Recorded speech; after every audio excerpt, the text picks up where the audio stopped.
తెలంగాణలోని ప్రైవేట్ విద్యా సంస్థలకు సంబంధించి తెలంగాణ హైకోర్టు కీలకమైన మధ్యంతర ఉత్తర్వులు జారీ చేసింది.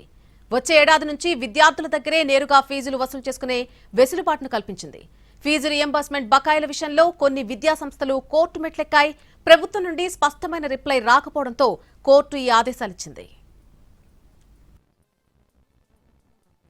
ఫీజు రియంబర్స్మెంట్ బకాయిల విషయంలో కీలకమైన అప్డేట్. 2026-27 విద్యా సంవత్సరం నుంచి SC, ST, BC, EBC, minority విద్యార్థుల నుండి పిటిషనర్ విద్యా సంస్థలు నేరుగా ట్యూషన్ ఫీజును వసూలు చేసుకోవచ్చని చెప్పింది.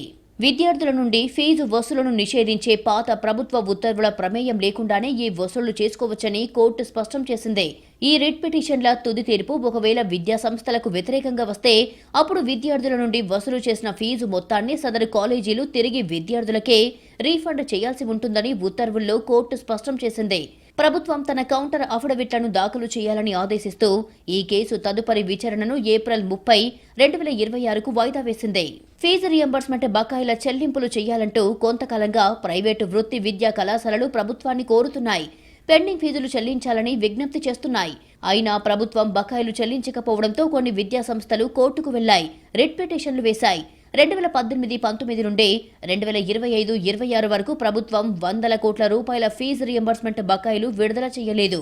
ఈ బకాయిలు రాకపోవడంతో అధ్యాపకులకు, సిబ్బందికి జీతాలు చెల్లించలేకపోతున్నామని, కాలేజీల రోజువారీ నిర్వహణ భారంగా మారిందని పిటిషనర్లు కోర్టు దృష్టికి తీసుకెళ్లారు. ఒకవైపు ప్రభుత్వం డబ్బులు ఇవ్వకపోగా మరోవైపు ప్రభుత్వం జారీ చేసిన జీవోల ప్రకారం విద్యార్థుల నుండి ఫీజులు వసూలు చేయకూడదని ఆంక్షలు విధించిందని, ఇది రాజ్యాంగ విరుద్ధమని కోర్టుకు తెలిపారు. ప్రభుత్వ పక్షాన హాజరైన స్పెషల్ గవర్నమెంట్ ప్లీడర్ బకాయిలు ఉన్న మాట వాస్తవమే అని అంగీకరించారు. అయితే బడ్జెట్ సమావేశాల వల్ల నిధుల విడుదల గడువుపై స్పష్టమైన ఆదేశాలు తీసుకోలేకపోయామని అంగీకరిస్తూ మరింత సమయం కోరారు. గతంలో పలుమార్లు గడువిచ్చినా కౌంటర్ అఫిడవిట్ దాఖలు చేయకపోవడంపై కోర్టు అసంతృప్తి వ్యక్తం చేసింది. కీలక మధ్యంతర ఆదేశాలు జారీ చేసింది. ఈ ఉత్తర్వుల ద్వారా తెలంగాణలోని ప్రైవేటు ఇంజనీరింగ్, వృత్తి విద్యా సంస్థలకు పెద్ద ఉపశమనం లభించినట్లయింది.